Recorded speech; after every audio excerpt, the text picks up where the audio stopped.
হ্যাঁ ভাই আমি আসছি, এই তো 5 মিনিট লাগবে, 2 মিনিট দাঁড়া আমি চলে আসছি। হ্যাঁ ভাই। এ ভাই তুই ফোনটা রাখতো, আমি কিছুক্ষণের মধ্যে আসি, রাখ। রাস্তার মাঝখানে ইট রাখার জায়গা, আমি তো এক্ষুনি পড়ে যাচ্ছিলাম। মানুষও তো এটাকে সাইডেও রাখতে পারতো, আর আমি যদি পড়ে তো আমি জরিমানাটা কে দিত? আমাদের আশেপাশে যে কিরকম মানসিকতার মানুষ বাস করে সে ভগবান ছাড়া কেউ জানে না। বুঝতে কি আমার কি, আমি যাই, আমার কাজের লেট হয়ে যাচ্ছে।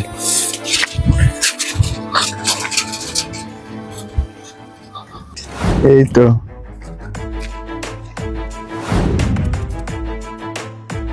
কিরে ভাই, কি হলো? আর ভাই বলিস না, এই দেখ তোকে দেখাচ্ছি, দেখ রাস্তার মাঝখানে কে ইট ছুঁড়ে রেখে দিয়েছে।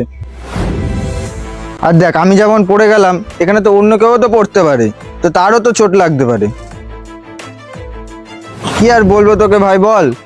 মানুষের যা মন চায় তাই করে ফেলছে, যেখানে ইচ্ছা তাই রেখে দিচ্ছে। ওর যা ইচ্ছা করুক, যাক আমি বাড়ি চলে যাই।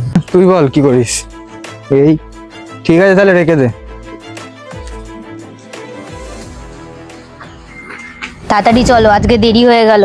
আর কি খাবে বাড়িতে গিয়ে? ও যাই হোক, ডাল ভাত বানিয়ে দেবে। ঠিক আছে তাই বানিয়ে দেবো। এই এখানে এতগুলো ইট পড়ে আছে কেন? কি জানি কে ফেলেছে, চলো।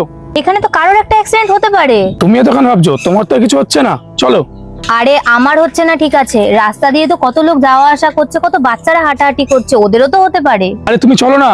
না আমি যাব না, আমি ইটগুলো সরিয়ে দেওয়াতে যদি কারোর জীবন বেঁচে যায় তাহলে আমি ইটগুলো সরিয়েই দেবো। আর তুমিও দাঁড়াও।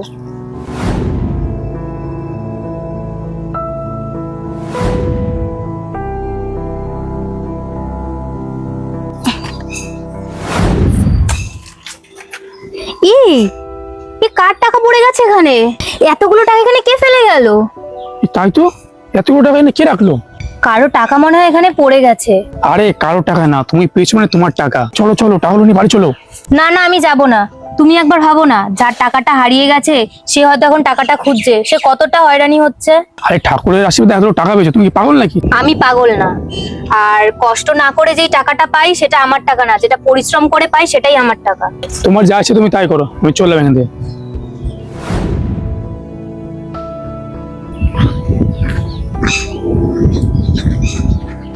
দিদি। হ্যাঁ বলো। বলছিলাম দিদি, এই টাকাগুলো আমি নিচে পেয়েছি, এগুলো কি তোমার টাকা? না না, এটা আমার টাকা না। কি জানি কার টাকা পড়ে গেছে এখানে।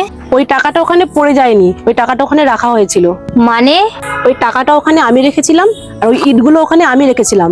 আমি এটা দেখতে চেয়েছিলাম যে ইটগুলো কেউ সরায় নাকি, আর যে সরাবে টাকার উপহারটাও সেই পাবে। কিন্তু দিদি আমি তো ইটগুলো সরিয়েছিলাম, রাস্তা দিয়ে সবাই যাওয়া আসা করছে, বাচ্চারা যাচ্ছে আসছে, চোট পেয়ে যাবে তার জন্য।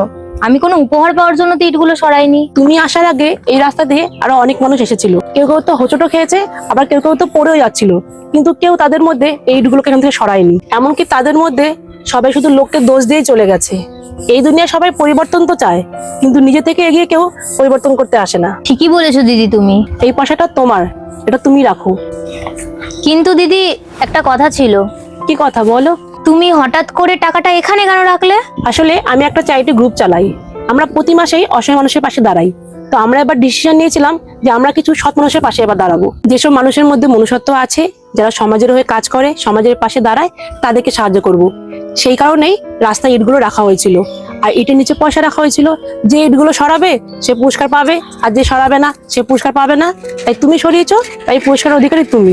আর এইভাবে সবসময় সবার পাশে থেকো, সবাইকে সাহায্য করো।